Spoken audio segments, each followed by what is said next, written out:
Praise the lord. దేవుడు మనల్ని ప్రేమించి మనకు మరొక దినాన్ని అనుగ్రహిస్తూ వచ్చారు. అందును బట్టి దేవునికి స్తోత్రం. ఉదయకాలము దేవుని వాగ్దానం. యోహాను సువార్త 15వ అధ్యాయము 7వ వచనం.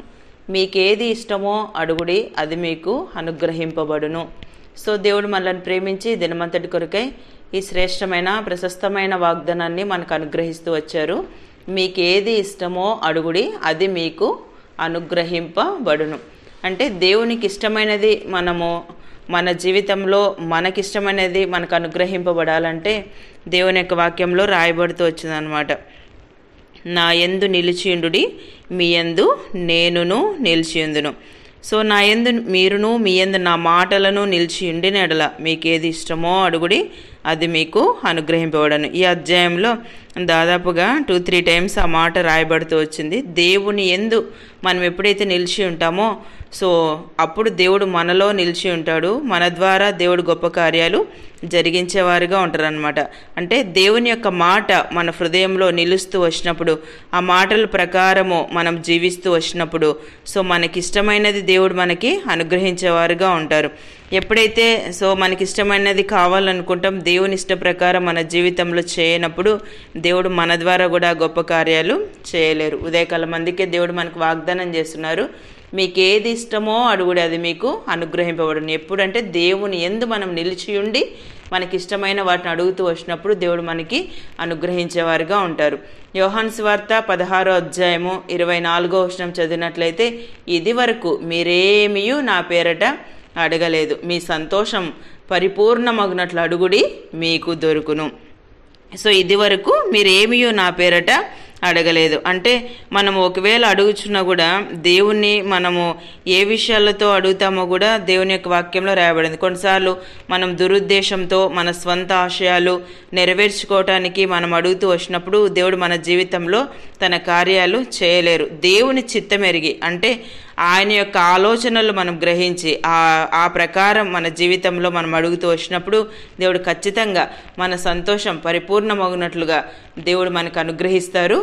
సో దేవుని యొక్క మాట ప్రకారం మనం నిలిచి ఉంటూ వచ్చినప్పుడు, ఆ ప్రకారం జీవిస్తూ వచ్చినప్పుడు దేవుడు ఖచ్చితంగా దయచేస్తారు మనకి. దానియేలు గ్రంథం 4వ అధ్యాయము 32వ వచనం చదివితే, సర్వోన్నతుడగు దేవుడు మానవుల రాజ్యం పైన అధికారి అయ్యుండి తానెవనికి దాన్ని అనుగ్రహింప నిశ్చయించునో వానికి అనుగ్రహించును. చూసారా, అంటే దేవుడు ఎవరికైతే అనుగ్రహింప నిశ్చయించునో వానికి అనుగ్రహించును. ఆయన మానవుల రాజ్యం పైన అధికారం కలిగినటువంటి దేవుడు, సర్వోన్నతుడైన దేవుడు. కొన్నిసార్లు దేవుని యొక్క గొప్పతనాన్ని మనం గ్రహించలేం. ఆయన సో దేవుడు చేసేటువంటి కార్యాలు మనం అనేక సార్లు వింటూ ఉండవచ్చు, కానీ అవి ఆచరణలో మనం పెట్టినప్పుడు, వాటిని మన జీవితానికి అప్లై చేసుకున్నప్పుడు మన జీవితంలో ఏది కూడా ప్రభు ద్వారా మనం పొందలేం.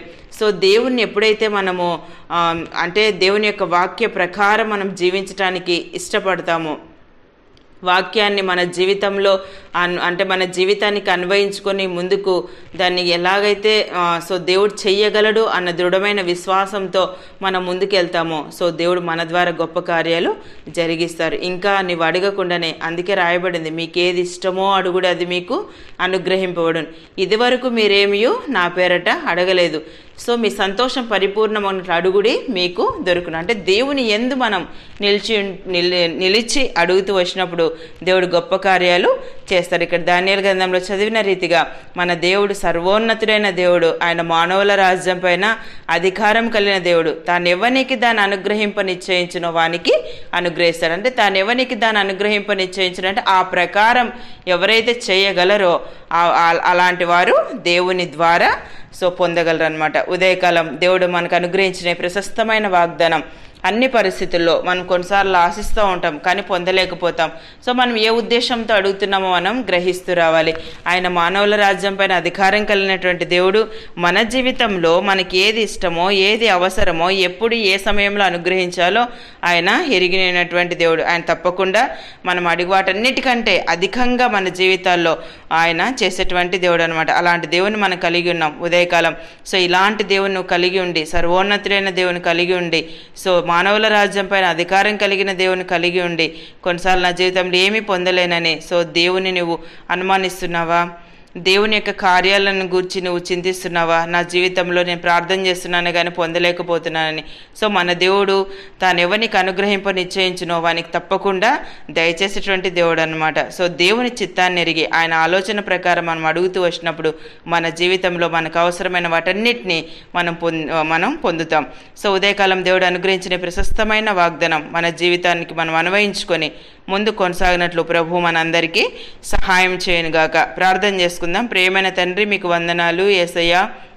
మమ్మలను ప్రేమించి మాకు అనుగ్రహించిన ఈ శ్రేష్టమైన వాగ్దానాన్ని బట్టి మీకు వందనాలు చెల్లిస్తుంటున్నాను. మీకు ఏది ఇష్టమో అడుగుడు, అది మీకు అనుగ్రహింపబడును అని సెలవిచ్చారు. ఉదయకాలం నిత్య జీవపు మాటలు వింటున్న మీ ప్రజలందరినీ కూడా జ్ఞాపకం చేసుకునండి. వారి జీవితాల్లో ఏది ఇష్టమో ఏది అవసరమో మీరు ఎరిగినటువంటి దేవుడు.